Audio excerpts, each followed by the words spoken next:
We will now speak with Dr. Jennifer Jurado, the Chief Resiliency Officer for Broward County, Florida, about this study and its use of robust decision making. Dr. Jurado, thank you so much for taking the time to talk to our students about the South Florida Flood Risk Study. To start off, could you please tell us a bit about how Broward County became involved with researchers to develop this study? Sure.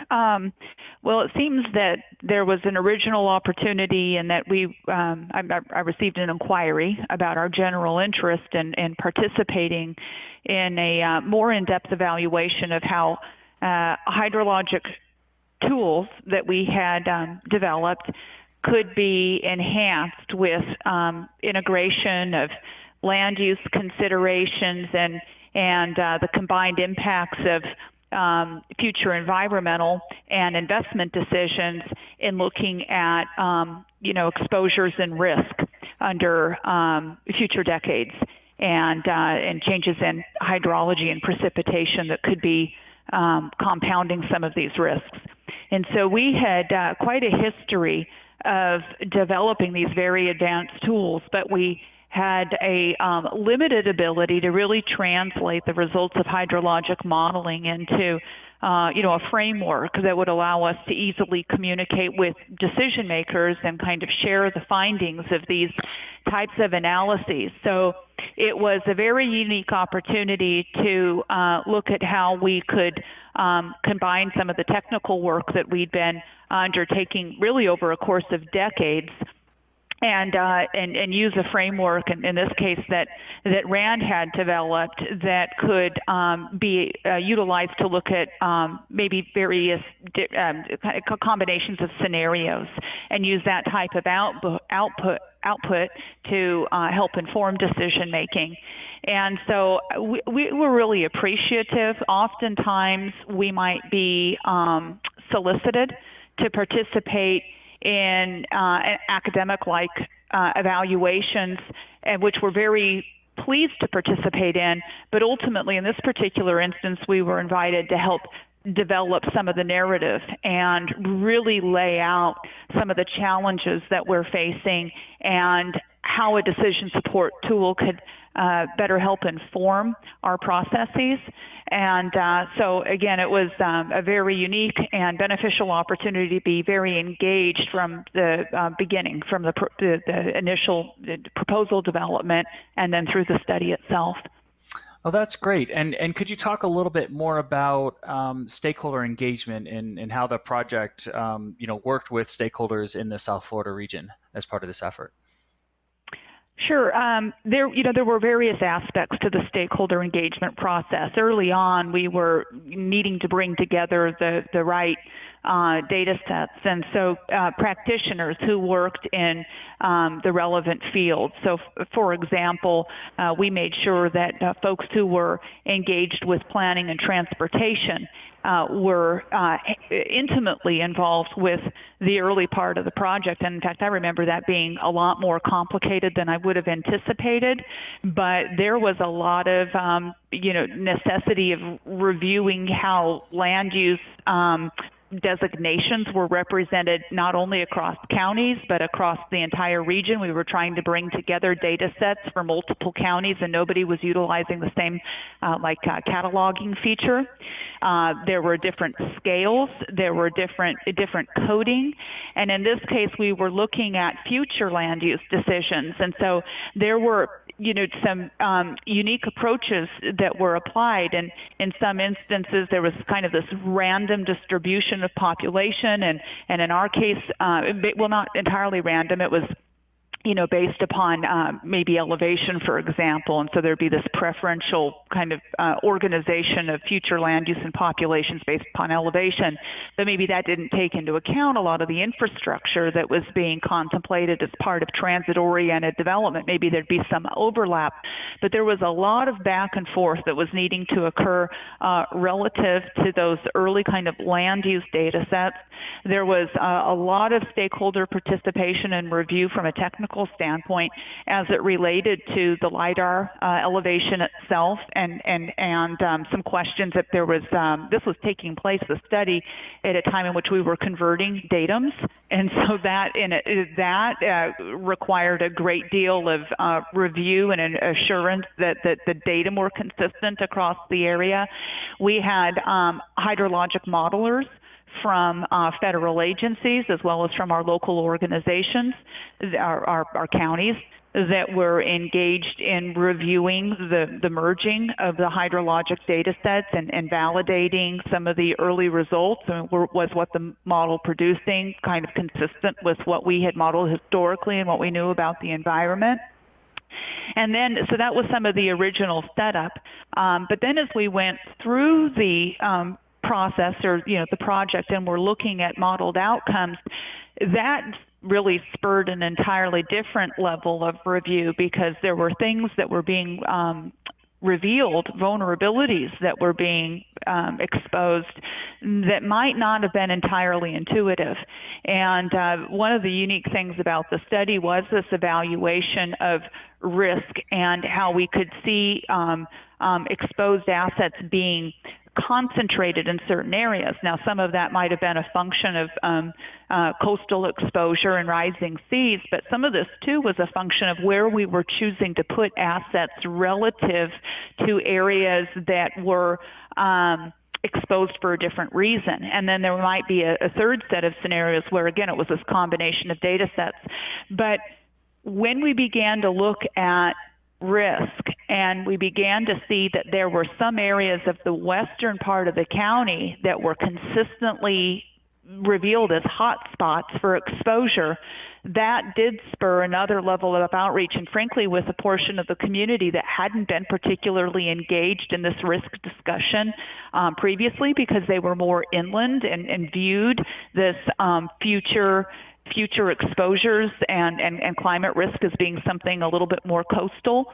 But when you looked at the integrated hydrology of our region, it isn't a surprise that this exposure would extend inland.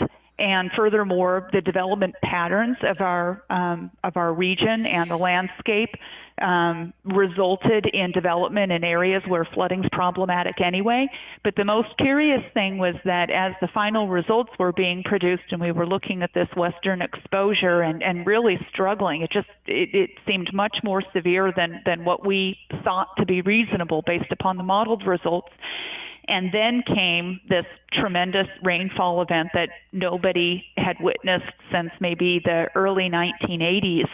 And it was 3 days of about 18 inches rainfall in total, which resulted in massive flooding in the very same area that had been flagged as being this area of heightened risk, and resulted in the closure of major commercial facilities at an estimated loss of, I think it was $30 million over 3 days in economic activity.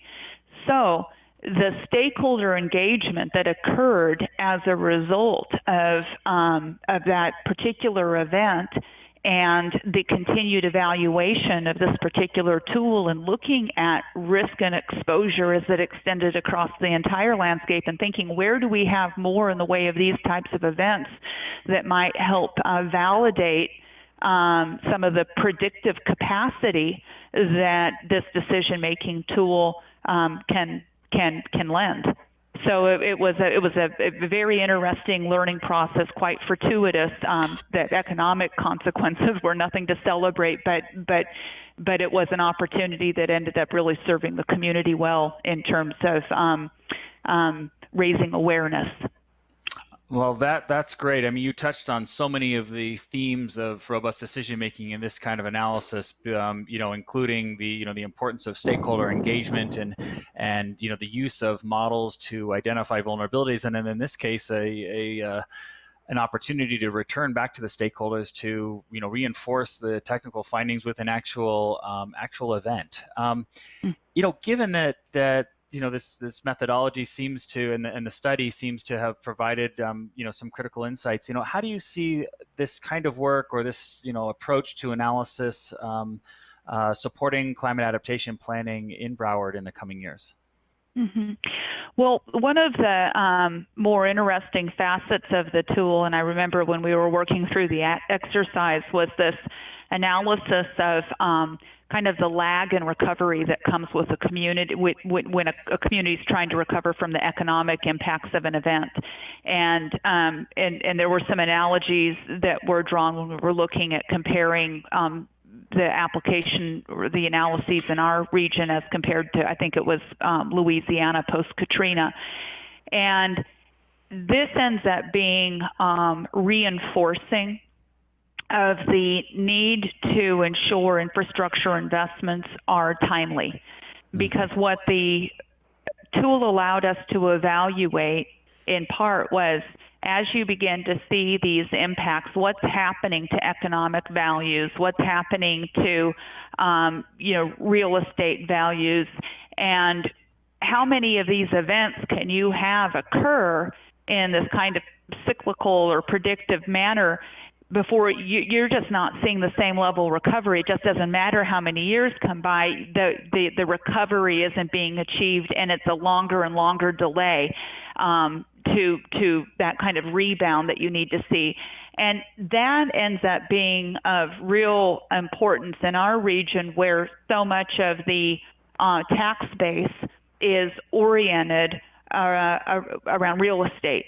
Mm-hmm. And so much of the tax revenues, and so we can't afford to find ourselves in a situation where we're constantly in a mode of recovery, because we've either placed infrastructure in a vulnerable area or we've not designed for that infrastructure appropriately. And we are in an area of exposure anyway, given our extensive coastline and the low land elevations, et cetera. But the necessity of ensuring that we really understand the risk and the economics that are associated with that risk are revealed when you look at the economics play out in the scenarios of early adaptation versus delayed investment. So that's a type of argument that we use quite a bit when we talk about economic resilience in our region, because it may not be enough just to talk about infrastructure. That's not particularly motivating. But when we talk about economic risk and exposure and the cascading impacts that come with that, it enables us to have a different type of conversation about why investments need to take place, where they need to take place, and what they might look like.